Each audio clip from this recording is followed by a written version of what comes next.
ચાલો આજે આપણે એક એવા સમયમાં જઈએ જ્યારે કરોડો લોકોએ સાથે મળીને કોઈ હથિયાર વગર દુનિયાના સૌથી મોટા સામ્રાજ્યને એક શબ્દમાં જવાબ આપ્યો હતો ના.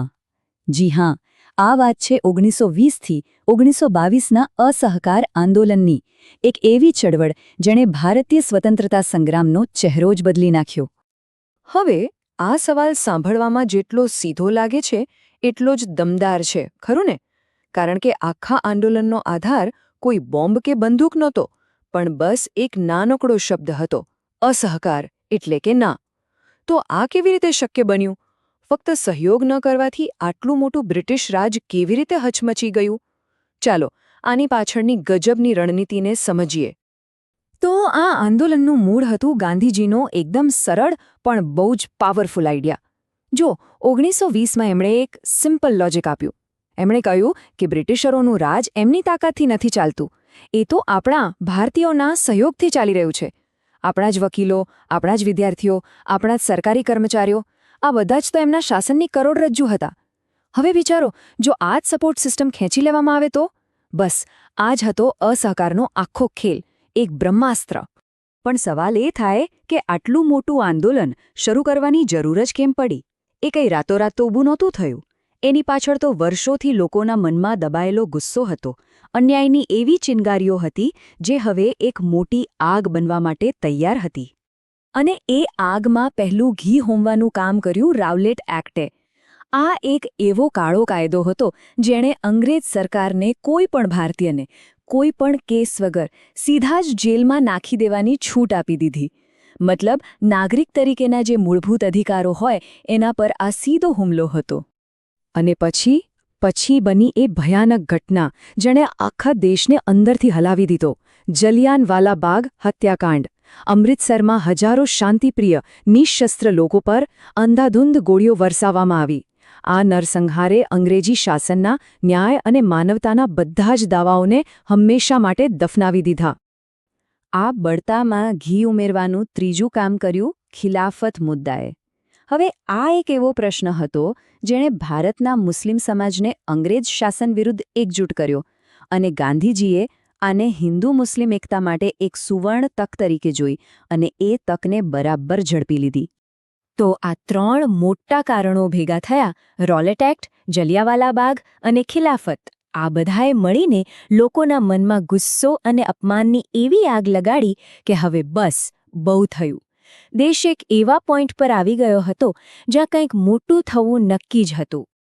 ઓકે, તો ગુસ્સો તો હતો, પણ એ ગુસ્સાને એક સંગઠિત, અહિંસક અને આખા દેશમાં ફેલાયેલી ચળવળમાં કેવી રીતે બદલવામાં આવ્યો? મતલબ લોકોએ ખરેખર અસહકાર કર્યો કેવી રીતે? ચાલો જોઈએ. આંદોલનનું જે સ્વરૂપ હતું ને એ એકદમ પ્રેક્ટિકલ હતું. દેશના મોટા વકીલોએ કોર્ટમાં જવાનું બંધ કરી દીધું.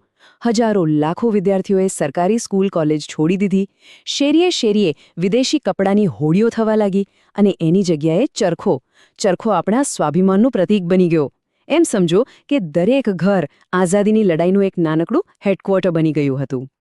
હવે આંદોલન તો એની ચરમસીમા પર હતું.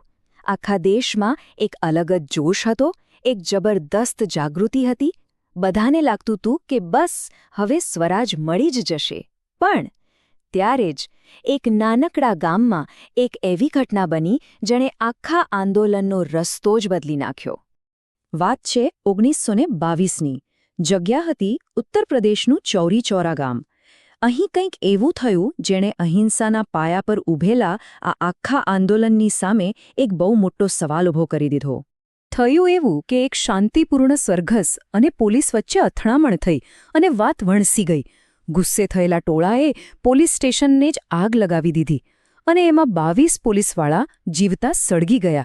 જેવી આ હિંસાની ખબર ગાંધીજીને મળી, એમણે એક ક્ષણનો પણ વિચાર ન કર્યો.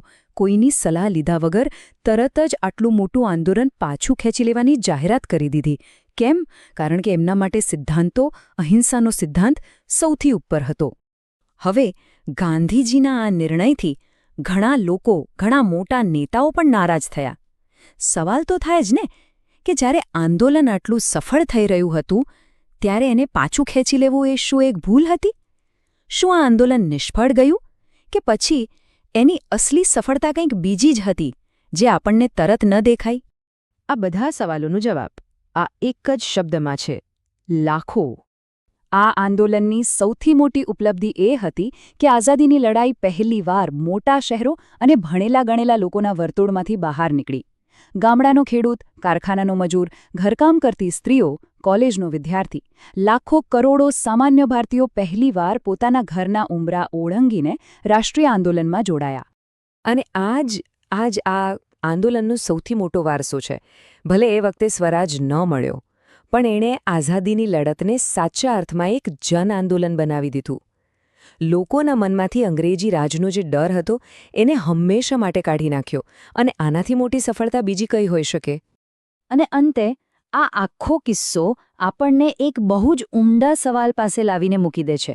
એ જ સવાલ જે કદાચ ગાંધીજીના મનમાં પણ હશે કે શું કોઈ સારા ધ્યેયને મેળવવા માટે સાધનોની પવિત્રતા સાથે સમાધાન કરી શકાય? શું અહિંસાના રસ્તા પર હિંસા માટે સહેજ પણ જગ્યા છે?